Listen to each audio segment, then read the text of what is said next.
창비, 공간이 달라지면 사는 풍경도 달라진다.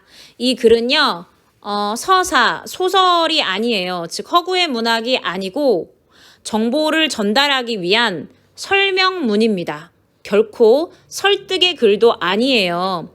그런데 지금 제목에서 보는 바와 같이 이 공간이 달라지면 우리의 사는 풍경도 달라진대요. 그러니까 공간과 인간의 삶에 대한 그 영향력을 이야기하고 있는 거죠.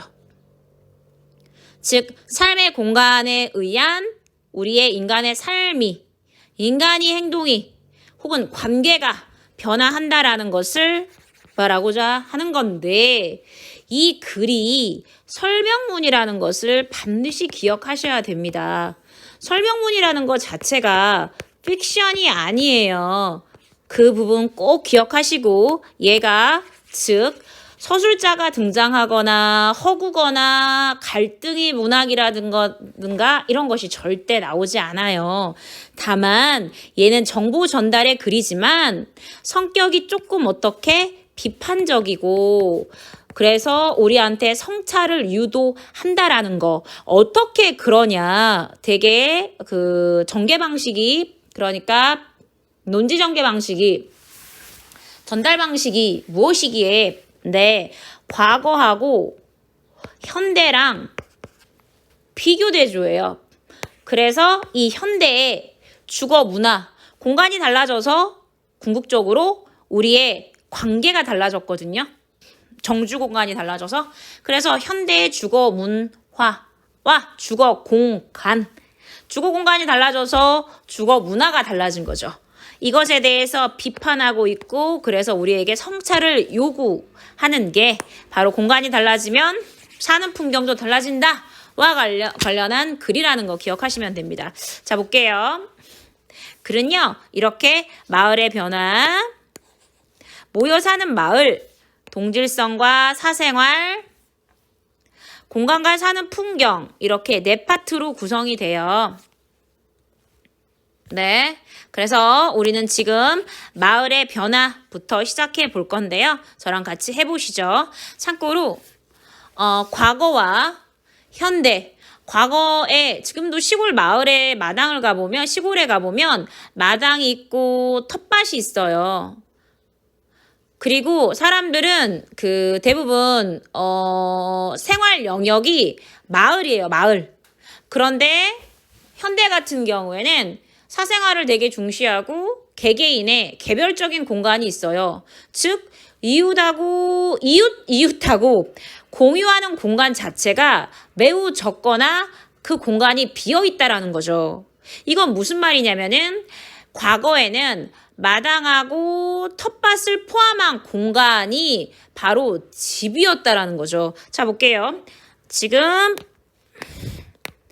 첫 번째, 두 번째 문단으로 구성되어 있는데, 마을은 여러 집이 이웃하여 살아가는 동네, 즉 공동체의 촌락을 뜻한대요. 자, 마을의 의미, 마을의 개념에 대해서 나왔어요. 과거의 살림집은 마당하고 텃밭까지 포함됐대요. 과거는 마당하고 텃밭을 포함했다라는 거죠. 그래서 생활 영역이 넓었대요. 어디까지? 마을까지. 그쵸? 그러니까 개인의 삶의 공간은, 살림집이라는 것은 마당하고 텃밭을 포함한 공간이었고, 개인의 생활 영역은 마을 전체였다라는 거죠. 이러한 구조는 농경생활에 필요한 이웃 간의 정보, 노동력, 생산품의 교환을 쉽게 해주었다. 왜죠? 나의 공간이라는 것은 마당하고 텃밭까지 포함했고, 그 다음에 나는 생활 영역이 마을이었어요. 우리 자기의 집, 현대 아파트처럼, 현대 주택처럼 자기의 집 안으로 국한된 게 아니라, 그러면은 농경생활은 결과적으로 혼자 할 수 있는 게 아니라 많은 사람들이 다 함께 공동체와 더불어 함께 해야 되는데, 그러면서 정보와 노동력, 생산품을 교환할 수 있었다라는 거죠. 자, 첫 번째 단락 아셨어요? 네. 계속 두 번째 단락 볼게요. 근데 과거와 달리 현대 도시 사회의 집은 지금 비교와 대조를 통해서 현대 도시의 집의 변화에 대해서 이야기하고 있어요. 개개인은 개별적인 공간으로 존재한다. 개별적인 공간으로. 아까는 어땠어? 공동체의 공간이었거든요. 오늘날 우리는 개인 공간의 집을 나와 복도, 현관, 주차장 등의 공간을 빠르게 지나쳐 직장이나 학교에 가고 또 어디론가 볼일을 간다. 그쵸? 우리의 모습이죠. 마을을 중심으로 여러 사람이 공간을 공유하던 과거와 달리 옛날엔 어땠죠? 그렇죠. 마을이 있으면 개인의 생활 반경이, 생활 영역이 마을 전체였단 말이죠. 그래서 여러 사람들이 동일한 공간을 공유했어요. 근데 현대 도시에는 이웃과 공유하는 공간이 매우 적었고 있더라도 비어있는 때가 많다. 무엇이 달라졌기 때문에 이렇게 변화한 걸까? 네, 여기까지 했네요. 네. 현대는 그래서 과거와 달리 개개인의 공간이 마을 영역으로 확장된 공간이 아니라 개별적인 공간이고 이웃과 공유하는 공간이 비어있거나 아니면 뭐다? 적다. 그런데 과거엔 어땠다? 네. 마당과 텃밭을 포함한 공간이었고 생활 영역은 어땠다? 넓었다라는 얘기죠. 어디까지? 마을 전체였다라는 얘기죠. 됐습니까? 자, 그럼 이제 두 번째 모여 사는 마을에 대해서 해보도록 하겠습니다. 모여 사는 마을. 마을은 두 가지 속성을 내포하고 있다. 그럼 두 가지 속성에 대해서 나오겠죠. 우선 지역사회를 기반으로 사람들 간의 관계가 형성되어 있어야 하고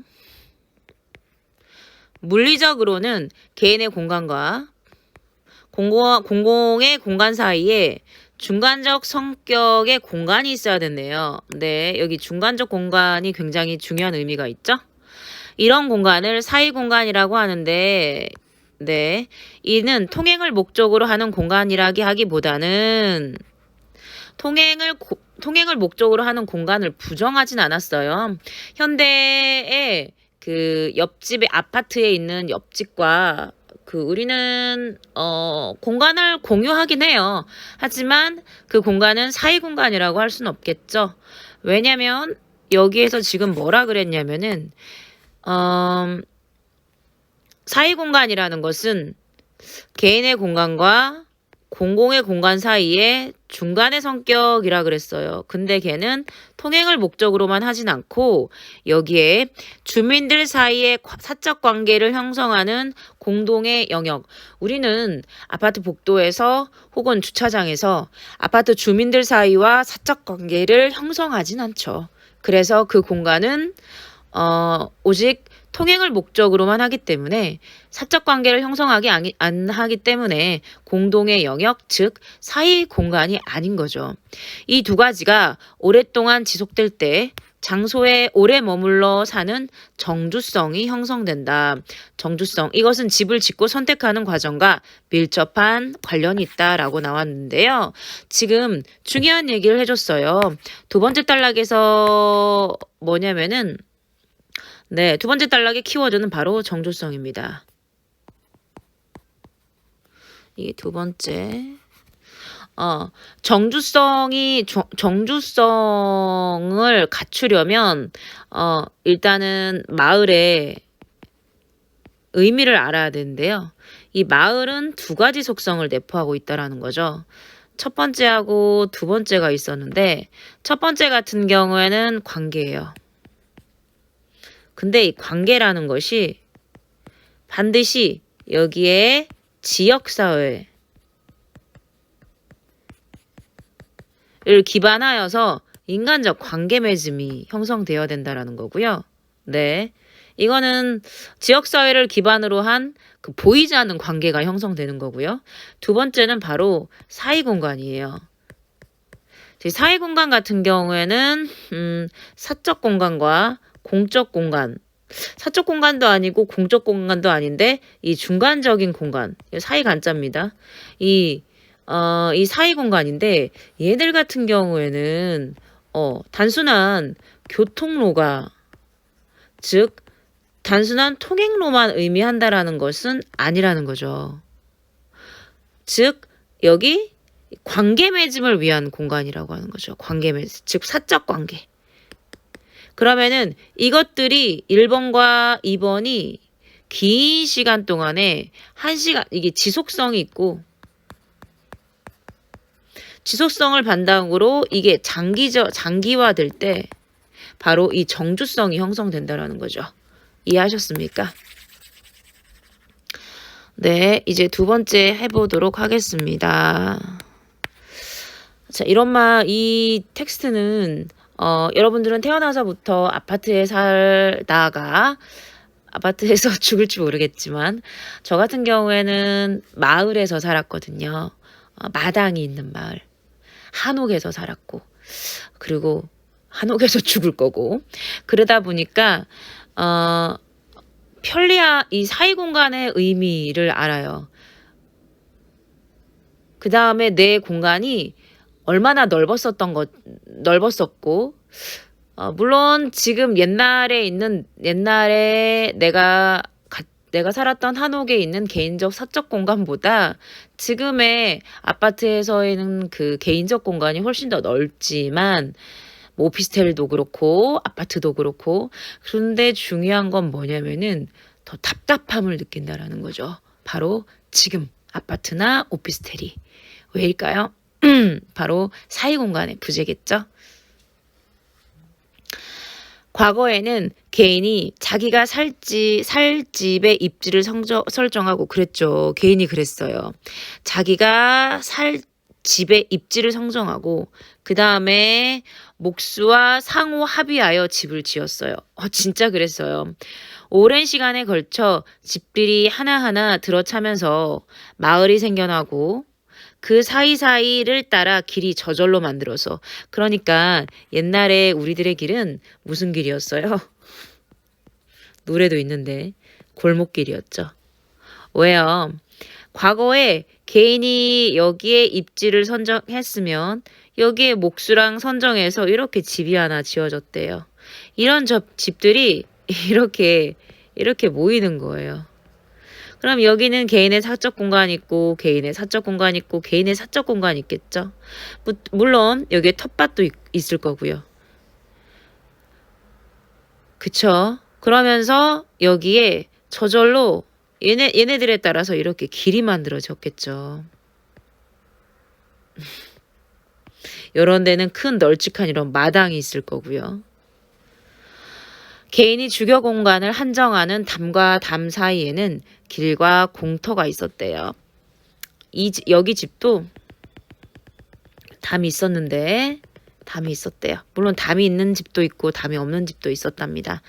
개인의 주거 공간을 한정하는 담과 여기에 담이 있고 이 집에 또 담이 있겠죠. 한정하는 담 사이에는 이 사이죠. 이 사이에는 바로 뭐가 있었냐면 여기 네, 길과 여기 또 공터가 있었다라는 거죠. 네, 갑자기 어린 시절 기억이 새록새록 돋아납니다. 전통 주거지의 길은 큰 길에서 안길이 뻗어 나가고 또 그 길에서 샛길이 뻗어 나가는 시기였다. 여기 큰 길이 있으면 이게 안길이 그 다음에 이 안길은 어떻게 이게 막 좁은 좀 샛길이 사람들이 길이 곱게 뻗은 것을 흉하게 여겼는데 특히 집으로 돌아오는 길은 곧바로 보이지 않고 구부러진 형태로 되어 있어야 길은 좋다고 여겼다. 여기까지. 지금은 길이 반듯반듯해야 집 앞에 길 바로 옆에 우리의 아파트가 떡하니 자리 잡아야 그렇죠. 교통이 편하다고 생각해서 지하철 가까운 역세권이라고 생각해서 즉 직가를 생각해서 우리의 집들은 그런 곳에 입지를 하죠. 하지만 과거는 우리가 지금 생각하는 현대의 입지의 조건은 과거에서 관점에서 봤을 때는 굉장히 흉하다고 여겼던 거죠. 그럼 길하다는 건 무엇이냐? 여기도 나와 있는 것처럼 집으로 돌아오는 길은 곧바로 보이면 안 돼요. 구불구불한 형태여야 된다는 거죠. 또한 길이 큰 길 옆에 있는 것, 지금은 큰 길 옆에 있는 집을 굉장히 좋은 집이라고 여기는데 역시 꺼린탓에 전통의 마을의 집은 실핏줄처럼 얽힌 불규칙한 길을 자연스럽게 꾸불꾸불꾸불 하였다.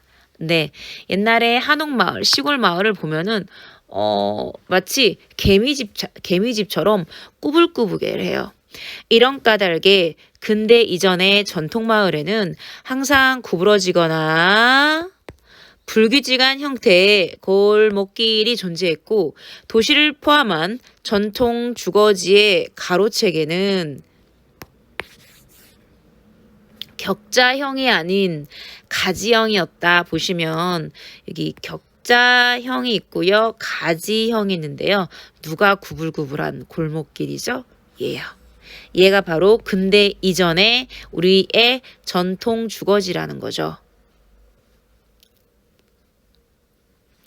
여기서 그리고 중요한 건 뭐냐면은 근대 이전의 전통 마을인데 근대 이전의 전통 문화에 도시를 포함한 심지어 그러니까 전통 주거지를 포함한 도시까지 격자형이 아니라 가지형이었다라는 거죠. 한양까지. 왜 얘는 이 격자형은 흉화예요. 흉하다고 생각한 거죠.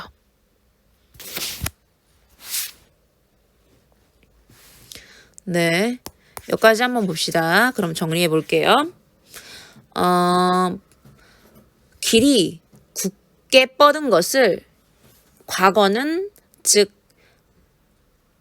근대 이전에서는 흉하게 여겼기 때문에 전통 마을의 길은 불규칙하거나 꾸불꾸불했다라고 이야기했고 그러면 전통 마을의 집을 그려보자면 큰 길 바로 옆에 있는 집은 올바르지 않은 집의 형태. 그렇기 때문에 집의 주거지의 가로채개는 가지형이 된다라는 거죠. 길. 과거에는 개인의 생활을 하는 집과 일을 하는 장소가 멀리 떨어지지 않았다. 네, 과거는요. 거의 1차 산업, 즉 농업에 종사하였기 때문에 지금은 농업에 종사하는 특히 도시에서 농업을 종사하는 분은 없기 때문에 집과 일자리, 즉 우리도 여기 대부분의 주거지 신도시 같은 경우에는 네, 그 배드타운에 불과하죠. 그러니까 일자리는 네, 서울에, 집은 신도시 배드타운에서 그래서 과거는 이 현대와 완전히 다른 농촌에서 농사를 졌기 때문에 굳이 차가 필요 없었죠. 그렇죠? 그래서 밥을 먹고 집에서 있다가 나아가면 여기 텃밭이 있고 텃밭이 지나면 바로 뭐가 있어요? 논이 있어요. 과거에는 개인이 생활하는 집과 일을 하는 장소가 멀리 떨어져 있지 않았어요. 왜? 농경사회를 기반으로 하기 때문에. 그렇기 때문에 사람들은 매일 두 공간 사이를 오가며 그곳에서 다양한 일을 경험했어요. 즉 집과 일터. 개인의 집과 집 사이의 거리도 가까워서 이웃과 친밀한 사회적 관계를 형성할 수 있었어. 자신의 생활 반경이라는 것은 선생님 아버지 같은 경우에는 여기 집이 있으면 아버지의 일자리가 우리 집 옆에 밭이 있었고요. 여기에 뒤에 그러니까 도보로 다 걸을 수 있는 곳에 막 이렇게 논이 있었거든요. 여기 막 바다도 있고요. 그러다 보니까 여기 일터에서 뭐가 있으면 원주막 같은 게 있었고 여기 원두막 같은 게 있었고 여기에 평상에 아저씨들이 같이 있었어요. 그러니까 아버지의 생활 반경에 그러니까 집과 일터 그 다음에 여기에 길 혹은 공터에 사람들이 있었고 그 공터에 즉 길에 평상 혹은 마을 슈퍼 원두막 이런 것들이 있어가지고 사이 공간이 있어가지고 정말 사회적 관계 맺음을 형성하고 농사 짓는 거 밭농사 논농사에 대한 마을 사람들의 소문과 관련해서 정보도 교환하면서 네 같이 그렇게 사셨던 것 같아요. 네. 그래서 개인의 집과 집 사이의 거리도 가까워서 이웃과 친밀한 관계 형성을 할 수 있었다. 자신의 생활 반경인 집주변과 그 사이에서 마을 사람들과 마주치도록 구성된 공간을 마을이라고 불렀던 것이다. 어, 네. 그러면 요즘에도 땡땡 마을, 땡땡 마을이라 그래가지고, 생겨요. 뭐, 자경 마을이라던가.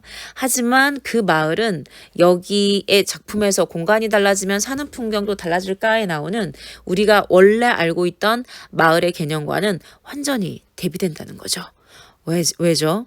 마을이라는 것은 분명한 건 사이 공간이 있어야 되고, 일터와 그 다음에 주거지가 크게 분리되어 있지 않으며 같이 생활 반경의 일터와 자신의 주거지가 같이 있어야 되고 그거를 왔다 갔다 하는 그 거리에 사회적 관계를 형성할 수 있는 그 구성된 공간, 그 사이 공간이 있어야 비로소 마을인 거죠. 그러나 보통의 현대에서 도시에서 있는 마을은 주거지와 일터가 거리가 떨어져 있고요. 사이 공간이라고 할 수 있는 마을 사람들과 관계를 형성할 수 있는 공간 자체가 부재하기 때문에 결탄코 마을이라고 할 수 없다고 말할 수 있는 거죠. 방에서 나오면 마당이 있고요. 갑자기 눈앞으로 펼쳐지네요.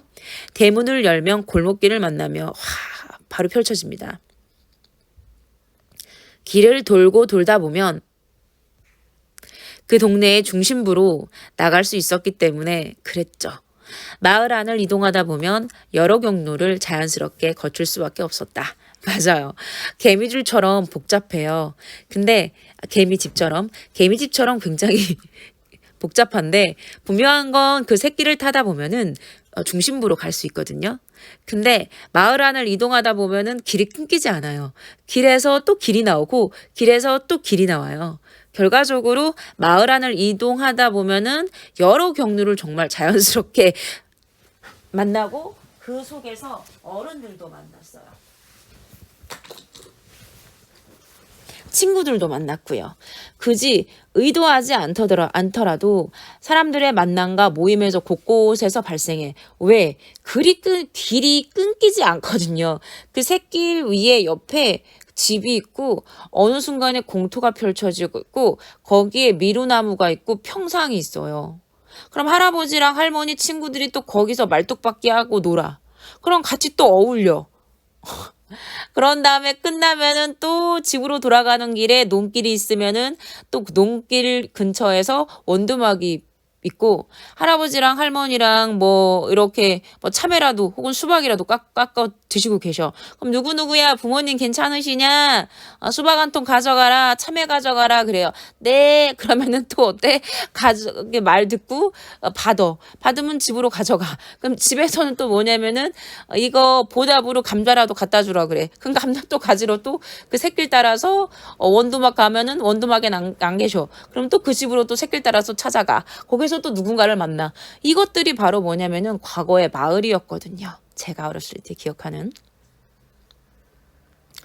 그들 사이에서는 요즘 흔히 말하는 커뮤니티가 형성되었다. 커뮤니티는요, 그 아파트 옆에 혹은 동사무소 옆에 건물을 떡하니 짓고 커뮤니티라고 써놓는다 그래서 결단코 커뮤니티가 될 수 없는 거죠. 그 커뮤니티라는 말은 마을에서 있어야 되고 마을의 정주 공간인 마을에 그 정주성을 확보한 마을에 사이 공간에 있어서 그것이 커뮤니티, 진정한 소통, 관계, 맺음이 있어야만 그게 커뮤니티라는 거죠. 그렇지만 현대에는 아까 말씀드린 것처럼 내가 입지를 선정하여서 목수와 협의하여서 집을 진 것도 아니고 새길이 있는 것도 아니고 사이 공간이 있는 것도 아니고 사이 공간에서 관계 맺음을 하는 것도 아니야. 그러니까 그게 커뮤니티라고 써 있다 그래서 커뮤니티가 아닌 거죠. 그냥 우리는 아주 빠르게 밥을 먹고 개인의 사적 공간에서 있는 시간이 우리 인생에서 아파트에선 더 그게 크죠. 근데 저는 어렸을 때 그렇지 않았답니다.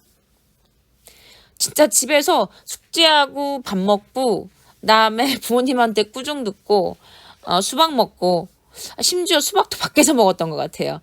다 대부분의 모든 것을 마당에서 그렇죠. 놀이터도 아니었는데 대부분 길터에서 길에서 공터에서 친구들과 어른들과 혹은 언니들과 혹은 오빠들과 같이 함께 했죠. 왜 안 놀아줘? 이러면서 집의 형태는 따로따로였지만 과거에 왜? 개인적으로 자기가 자기 의지에 기반하여서 집을 지었잖아요. 목수랑 협의해서 집 안팎을 살펴보면 모여 살 수 있는 구조였다. 그랬네요. 분명히 그렇다고 해서 개인의 집이 없는 건 아니야. 집이 있고 집이 있고 집이 있고 집이 있고 집이 있어. 길이 이어지고 좀 더 큰 길이 이어지고 여기 막 공터가 있어요. 뭐 새길이겠죠. 그쵸? 집의 형태는 따로따로야. 근데 결국 이 길이 모두 이어지고 사이 공간에서 하나로 만나는 결과적으로 모여 살 수밖에 없는 구조였다라는 거죠. 네. 자, 이렇게 해서 두 번째 단락, 두 번째 챕터가 끝났고요. 이제 세 번째 챕터를 진행을 해보도록 하겠습니다.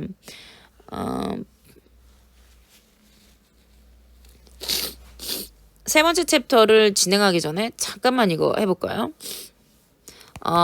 방금 읽었던 커뮤니티의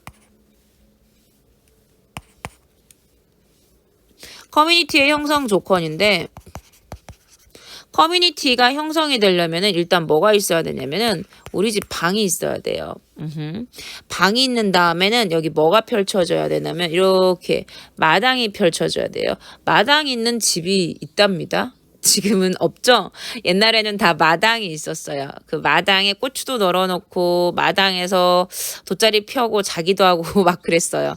그 마당은 흙으로 되어 있고요. 지금처럼 시멘트 바닥이나 이렇게 된 게 아니에요. 위에 그 차양막 같은 게 있고요. 그러니까 밑에 그늘이겠죠? 되게 시원해. 네, 마당 있고 그 다음에 여기 대문이 있어요. 대문이 있으면 대문 밖이 있는 거겠죠? 대문 밖으로 나가면은 이제 골목길이 펼쳐져요. 샛길이죠. 그런데 이 골목길을 따라다 보면은 이제 많은 사람들이 마을의 중심부. 그러니까 예를 들면 미경이네 집에서도 그 다음에 여기 춘식이네 집에서도 순봉이 집에서도 복남이 집에서도 만두 집에서도 다 이러한 구조인데 얘네들이 결국 마을의 중심부에서 만나는 거죠. 동네 중심부에서 여기 나와서 노는 거예요. 저녁 엄마가 밥 먹어라 할 때까지 노는 거예요. 밥 먹어라 했는데 집으로 안 들어가면 아주 혼나죠. 그래서 해가 저물 무렵에 즉 교회 종소리가 울릴 때 개들이 오 하고 모든 여기 엄마들이 혹은 아빠들이 혹은 할머님께서 밥 먹어라 누구누구야 밥 먹어라 라고 하면 애들이 공터에서 다 하나둘씩 사라졌어요.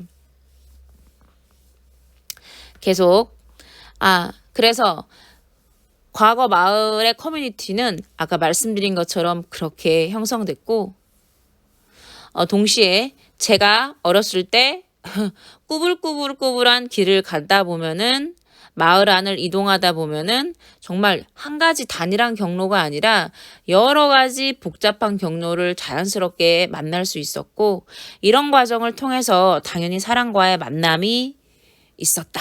그래서 커뮤니티다. 그게 마을의 커뮤니티였다라는 거죠. 계속하겠습니다. 동질성과 사생활.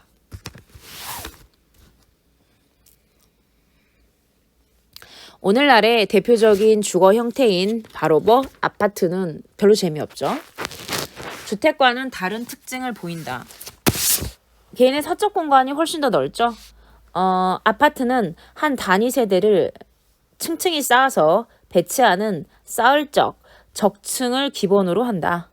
하나의 건물 내에 수평적 혹은 수직적으로 균일한 주거 공간이 밀집해 있고 이건 뭔 말이냐면 여기가 이게 아파트는 뭐 펜트하우스는 여기에 한 층이 있지만 대부분의 여기 이렇게 뭐 301호, 302호 301호가 아니구나. 101호, 102호, 103호 이렇게 해서 얘가 수평 이렇게 쌓은 거는 수직 이 형태를 말하는 거예요. 거기에 동질성인 지닌 거주자가 모여 사는 것이 현대의 한국식 공동주택이 지닌 특성이라고 할 수 있다라고 나오는데 자 볼게요. 여기에 동질성을 지닌 그러니까 정말 굉장히 별로지만 요즘에 한국 사회에서 아파트 같은 경우에는 어디에 사느냐에 따라서 바로 검색만 하면 너무 슬프게도 아파트 가격이 나와요. 그럼 내가 사는 곳이 나의 그 신분 그 다음에 계층을 알 수 있거든요. 지금 여기서 동질성을 지닌 거주자가라는 것은 보통 비슷한 성격, 특성을 지닌 거주자가라는 뜻입니다. 거기서 동질성을 지닌 거주자가 모여 사는 것이 현대의 한국식 공공주택이 지닌 특징이라고 할 수 있다라고 나오는데 그럼 현대 한국식 공동주택, 즉 아파트의 특징이 나와요. 몇 가지 나왔는지 다시 한번 체크해 볼게요. 첫 번째는 적층이고요. 두 번째는 수평적이면서 수직적이라는 거고 세 번째는 동질성을 지닌 거주자가 모였다라는 겁니다.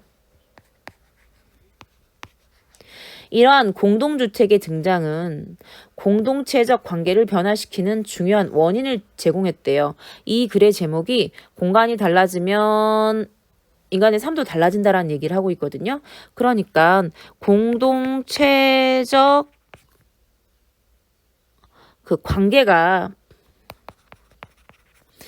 전통과 현대 이 공간의 변화함에 따라서 이 공동체적 관계가 변화했다라는 건데 이 공간에 대한 현대식 가옥 구조가 하나, 둘, 셋, 이 세 가지였어. 이 세 가지 때문에 결과적으로 우리의 공동체적 관계가 변화했다라는 얘기를 하고 있는 거죠. 아파트에 사는 사람들은 공동 현관을 통과한 후 승강기 홀이나 복도를 거쳐 각각의 개인의 공간으로 들어간다. 자, 우리가 한번 아파트 정문에서 현관에 삐삐삐삐삐 비번을 누를 때까지 사이 공간이 있었는지 한번 생각해 봐요. 그곳은 사생활을 최대한 보장하는 공간이다. 주택의 형태나 외관만 보면 모든 같은 공간에 사는 유사한 집단으로 보이지만 그렇죠. 주택도 같고요. 형태도 같고요. 외관도 같아요. 모두 같은 공간에 사는 유사한 집단으로 보여요. 그쵸? 그 안에 생활 모습은 공유할 만한 것이 거의 없다. 그렇네요. 참 아이러니하네요. 즉 공동주택, 아파트에는 전통에 있는 주택과 전혀 반대로 사이 공간이 없는 거예요. 아까 전통 가옥 구조 같은 경우에는 개인마다의 집이 모두 다 생김새가 달랐거든요. 그런데 현대 아파트 같은 경우에는 똑같이 생겼어. 그리고 동질감이 마치 동질성이 지닌 거주자가 모인 것 같아. 그러나 하나 또 같은 것이 없다라는 얘기죠. 공유한 것이 즉 사이 공간이 아예 자체가 없다라는 거죠. 왜? 개인의 사생활을 최대한 보장하는 것이라고 하는 거죠. 선생님 같은 경우에는 서울에서 가끔은 너무 필요하고 일감이 너무 많고 하다 보면 이렇게 서울에 있는 게 아파트나 오피스텔에서 그 엘리베이터를 공유할 수밖에 없으니까 만약에 너무 지하주차장에서 피곤할 때 갈 때 사람들이 너무 많거나 그러면은 그렇죠. 그 엘리베이터를 안 타죠. 그 빠르게 올라가는 그 엘리베이터 엘리베이터인데 그거도 안 탄다라는 거지. 근데 나만 그런 줄 알았는데 다른 사람들도 그러더라고. 젊은 사람들이. 자, 그 정도로 아파트에서 혹은 오피스텔에서 사이 공간도 없지만 그 엘리베이터 타는 것마저 사람들은 되게 거부감을 느낀다라는 거죠. 물론 이거는 팬데믹 때문에 그렇게 된 거지만 사이 공간이 없기 때문에 그곳에 사는 사람들은 아파트 단지라는 인위적 마을, 그러니까 전통 마을은 자연스러운 마을, 아까 자연스럽게 형성이 됐고 얘는 인위적 마을, 상징적인 결속만을 확보하고 있을 뿐, 네, 중요해요. 결속력은 있지만 상징적인 결속력만 있다라는 거죠. 여기는 전통 가옥은 진정한 결속력이 있겠죠. 왜? 사회 공간으로 인한 커뮤니티가 형성되기 때문이죠. 여기는 왜? 상징적인 결속력만 있어요. 왜? 같은 공동의 대단지 아파트에서 살잖아요. 어찌됐건. 네. 그런데 전혀 단지 내외의 사람들과 충분히 소통하지 못하죠. 단지 내에는 단지를 구획하는 울타리, 보안과 감시를 위해 설치한 CCTV, 외부인을 통제하는 차단기, 비밀번호를 눌러야만 열 수 있는 견고한 출입문이 있을 뿐이다 라고 이야기를 하고 있어요. 네. 결과적으로 상징력 결속만이 있고 사이 공간은 없다. 사이 공간의 부재에 대해서 이야기하고 있어요. 주거지의 울타리는 우리의 범주를 규정하는 영역 만들기에 역할을 한다. 그러면은 여기서부터 이제 무슨 얘기를 하냐면 아파트 단지와 단지 사이를 구획하는 이제 울타리에 대해서 이야기해 주겠대요. 단지 내부에 동질성을 지닌 사회 계층이 거주하는 것이 현대 주거지의 특징인데 예를 들면 우리나라에서 제일 비싼 아파트를 한번 보자고요. 거기에서는 주로 개인의 사생활을 최대한 보장하고자 하는 사회 계층, 대부분 연예인들이 되게 많이 살잖아요. 그 연예인들이 그곳에 주거를 해요. 동질성을 지니고 있죠. 적어도 사회 경제적 지위에서는. 외부와의 차별성을 갖는 고급 단지일수록 그 울타리가 굉장히 견고해서 폐쇄성이 짙죠. 그러나 외부와의 단절뿐만 아니라 단지 내부에서도 이웃과 만나기 위한 공간과 행위들을 찾아보기 어렵다. 대부분의 만약에 펜트하우스에서는 여러분, 대부분의 고급 아파트에서는 엘리베이터가 자기에 있는 집과 바로 이어져요. 네. 혹 다른 사람하고 즉 복도에서 만날 수 있는 그 경우의 수까지 제거했다라는 얘기죠. 단지 내부에 동질성을 지닌 사회계층이 거주하는 것이 현대 주거의 특징인데 외부와 차별성을 갖는 고급 단지일수록 그 울타리가 견고하다. 왜? 사생활을 보호해야 되기 때문에. 사생활을 보호받아야 한다고 생각해가지고 네, 엄청난 그렇죠. 비용을 주고 그 아파트를 구매를 한 거겠죠. 단지 내부에서도 근데 외부와에 차단됐는데 단지 내부에서도 사생활을 중요시하기 때문에 결과적으로 단지 내 혹은 외에 철저한 사생활 중시로 인해서 단지 내에서 이웃 주민과도 그 다음에 바깥에 있는 사람들과도 어떻다 철저한 만나기 위한 사이 공간이 없다라는 얘기죠. 좁은 공간에 수많은 세대가 따닥따닥 붙어 있어 겉으로는 삭막해 보이지만 현관문만 열면 아늑한 개인의 사생활을 만끽할 수 있는 주거 환경이 펼쳐진다. 반대로 현관문 하나만 잠그면 집 전체가 바깥 세상과 완전히 격리된다. 그렇죠. 히키코모리 많죠. 과거에는 히키코모리가 없었어요. 과거에는 고독사도 없었어요. 네. 하지만 지금은 고독사가 있어요. 지금은 히키코모리가 있어요. 왜일까요? 바로 공간이 우리의 사는 공간이 달라졌기 때문이죠. 현관문만 열면 아늑한 공간이 펼쳐지고 동시에 어떻게 현관문을 잠근다면은 우리는 모든 것들을 어떻게 차단할 수 있습니다. 우리가 죽을 때까지, 고독사할 때까지. 가족만의 성역에는 성역이라는 것은 성스러운 공간이다라고 하는데 철저하게 여기서 지켜주는 누구라도 예고 없이 방문할 수 없고 시골에서는 대문이 열려져 있죠. 혹은 대문이 없는 집도 많아요. 그래서 저 어렸을 때 보면은 학교 갔다 왔는데 우리 집에 아주머니가 할머니들이 앉아 계신 경우가 되게 많았어요. 우리 집 집주인이 없는데도 불구하고. 이웃이나 친척이라도 안에서 물을 연어 주었을 때만 집 안으로 돌아올 수 있어. 하지만 과거는 그러지 않았어요. 이러한 특징은 현대인의 개인주의 성향과 잘 맞아떨어진다. 사생활 보호에는 이렇듯 철저하지만 같은 단지 내에서 공동의 목표를 추구할 때는 집단의 힘을 발휘하기도 한다. 여기까지 아까 위에 단락은 뭔 얘기를 했냐면요. 현대인은 굉장히 사생활을 중시하고 개인주의적 성향을 지녔다는 얘기죠. 이러한 성향에 부합하는 그것이 바로 뭐냐면은 현대 공동주택이라고 이야기했어요. 현관문으로 설명했는데 현관문을 통해서 격리되고 즉 자기의 사생활을 충분히 보장받을 수 있고 단지 내 혹은 단지 외의 사람들과 사이 공간의 부재로 인해서 소통이 불가하다라는 것을 얘기하고 있습니다. 그런데 그러면은 다른 사람하고 소통이 없는데 현대 아파트 같은 경우는 그럼 소통이 없는가? 아니죠. 소통이 있죠. 바로 뭡니까? 아파트 가격이죠. 사생활 보호에는 이렇듯 철저하지만 같은 단지 내에서 공동의 목표를 추구할 때 그들이 이익 집단이 됐을 때 집단의 힘을 발휘하기도 한다. 특히 그것이 단지의 이익과 관련된 것이라면 즉 집값, 입주자 회의나 부녀회 같은 커뮤니티를 구성하여 주저하지 않고 의사를 표현한다라는 거죠.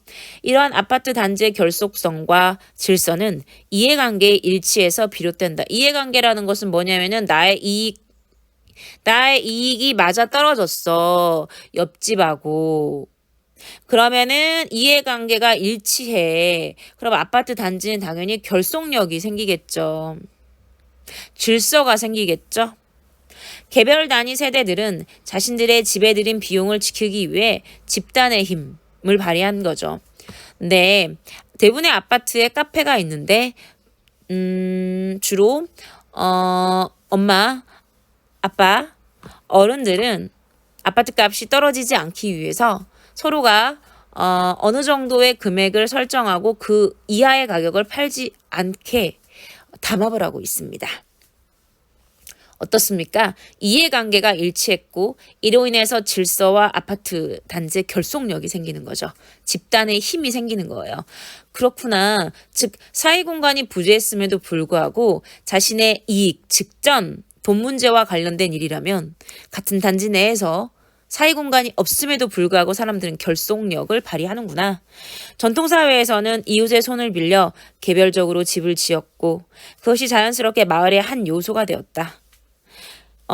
즉 그 다음 단락은 이제 그 집짓기와 마을의 형성 과정에 대해서 이야기했는데 옛날에는 집을 짓는 것이 아까도 나왔지만 굉장히 자연스러웠고 그러니까 마을이 형성되는 게 개인이 집을 짓는 거에서 비롯됐는데 개인이 굉장히 주체적으로 집을 목수와 더불어 지었고 그것이 막 여러 사람들이 집을 지으면 새끼리 골목길이 마을의 중심지 공토가 생겨서 마을이 됐단 말이에요. 그런데 현대사회는 어떻죠? 생각해 보세요. 전통사회에선 이웃의 손을 빌려 개별적으로 집을 지었고 그것이 자연스럽게 마을의 한 요소가 되었어요. 그랬어요. 하지만 아파트는 절대 그러지 않죠. 우리가 아파트 건설사와 우리가 상의를 합니까? 우리가 목수와 상의를 합니까? 우리의 의견이 반영되나요? 그렇지 않죠. 하지만 아파트는 불특정 다수 아직 누군가인지도 몰라.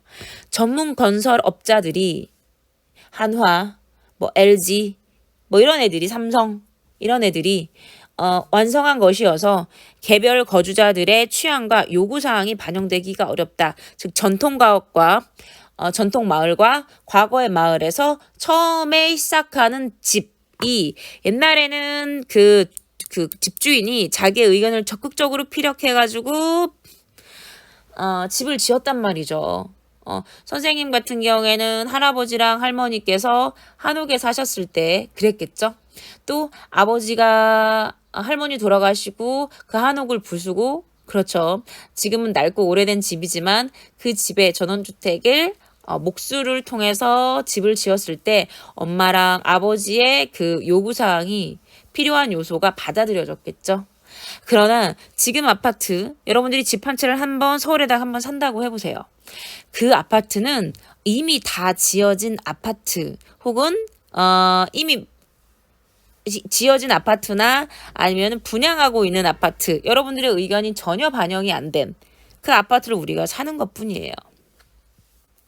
수천 세대, 심지어는 수만 호가 일시에 건설되어 수많은 사람이 하루아침에 점진적으로가 아니라 자연스럽게가 아니라 오랜 시간에 걸쳐가 아니라 한 동네 사람이 되기도 하죠. 그렇죠. 즉 전문 건설업자에 의해 개인의 의사가 취향이 전혀 반영되지 않은 상태에서 건설된 아파트는 수많은 사람들에게 공급되고 그 사람들이 소비를 하면 결과적으로 입주해서 굉장히 어떻게 단시간 안에 빠른 시간 안에 마을이 급조된다는 이야기를 하고 있는 거예요. 이러한 변화에 따라 요즘에는 단지가 과거의 마을을 대신하는 공간 단위가 되었다. 진짜 공간이 변했네요. 오랜 시간이 걸쳐 마을을 만들어진 전통 마을과 달리 이러한 현대의 주거지는 급조된 마을이다 라고 이야기하고 있어요. 이제 마지막 단락을 할 겁니다. 여러분은 나중에 어느 공간에 살고 싶어요? 마을이요? 아니면 단지요? 공간과 사는 풍경. 이제 조금만 힘내봐요, 여러분. 화이팅!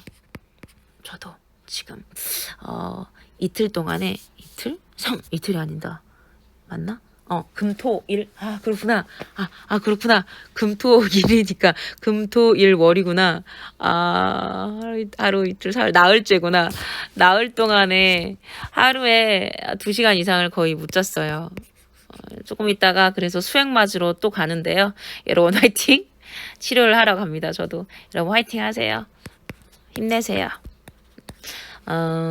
슬픔, 분노. 지금 자신의 원하는 미래 혹은 책임감 혹은 일 중독일 수도 있고요. 공부 중독일 수도 있어요. 그런 것으로 인해서 갑자기 하루가 혹은 어느 순간에 슬플 수도 있어요. 그래서 눈물이 이렇게 떨어질 때도 있습니다. 밥 먹다가 물 먹다가 제 얘기예요. 여러분도 그럴 수 있어요. 너무 열심히 살아서. 그런데 그 어려움을 딛고 하는 과정에서 여러분들은 분명히 성장을 하고 함께 하고 있다라는 사실을 잊지 마시고 지금 자신의 기특하다고 꼭 토닥토닥 해주세요. 토닥구.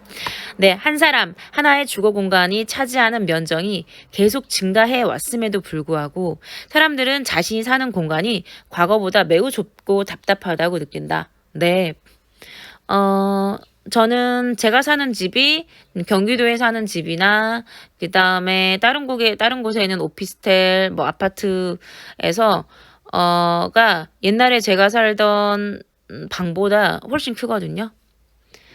기본적으로 다 34평이고 22평인가 그러고 하니까 오피스텔 같은 경우에도.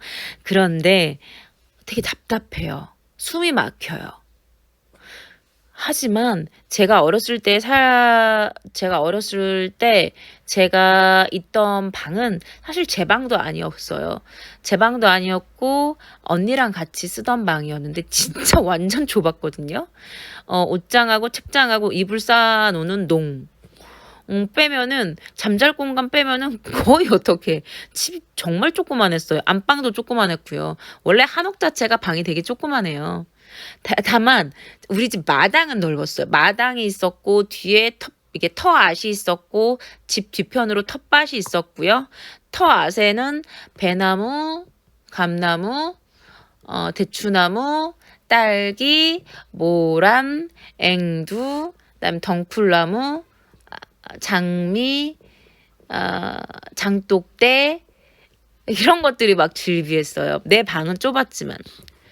사실 어렸을 때 나의 개인의 사적 공간이 있는가 할 정도로 그게 정말 있었는지도 모르겠어. 하지만 전혀 답답함을 느끼지 못했어요. 왜 그럴까요?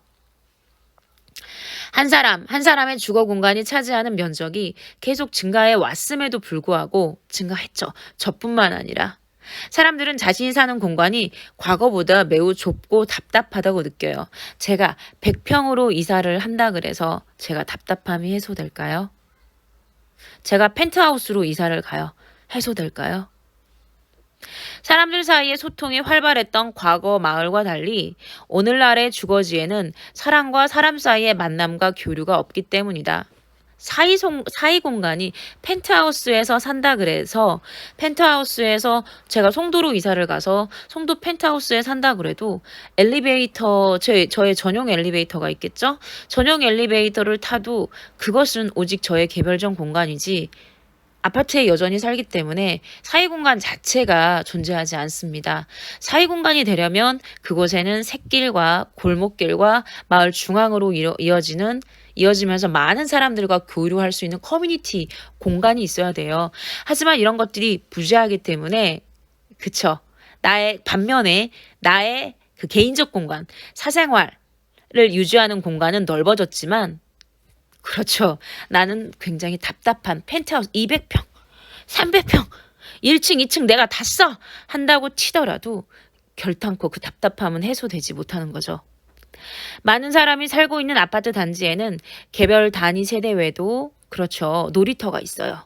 조경시설이 있어요. 주차장이 있고요. 조그만 정자등이 있어요. 없어요? 분명히 옆으로 고개를 돌리면 있어요. 하지만 단지 내에서 보이는 사람들은 나이 지극한 어르신들, 어린 아이들을 데리고 나온 젊은 부모님들, 잠시 짬을 내어 놀러 나온 아이들 뿐이다. 요즘 사람에게 이와 같은 외부 공간은 이동을 위해 지나가는 통행로에 불과하다. 네, 맞아요. 통행로에 불과하죠. 이것이 담과 담 사이, 건물과 건물 사이를 지나며 서로를 자연스레 알아갈 수 있었던 전통 마을과의 차이점이다. 사이 공간이 아니라 공간은 분명 있지만 현대 아파트는 통행로, 지나가는 경로. 주거 공간의 변화가 사람들이 사는 풍경에 미친 영향은 앞으로 만들어갈 공간을 고민해야 하는 까닭이다. 고민해야 된대요. 주거 공간의 변화로 인해서 커뮤니티, 사회 공간의 부재로 인해서 그 교류 자체가 없어졌어요. 공간의 모습을 고민하는 것은 어떤 삶을 살아간 것일까를 고민하는 것과 결코 다르지 않기 때문이다. 공간에 대해서 고민을 해라. 마을의 뜻이 변하지 않았느냐. 과거의 주거 형태와 오늘날의 주거 형태는 다르다. 옛날에는 함께 모여 살았다. 왜? 사회공간으로 인해서. 지금은 동질성이 있어 보여. 사생활을 중시해. 하지만 개인은 답답함을 느껴. 인간관계 전혀 없거든. 오직 통행로뿐이야. 공간이 이렇듯 우리의 삶을 변화시켰다. 그러니까 공간 중요하게 해야 되지 않겠니? 라고 하면서 이 글을 마무리하고 있습니다. 고생하셨어요.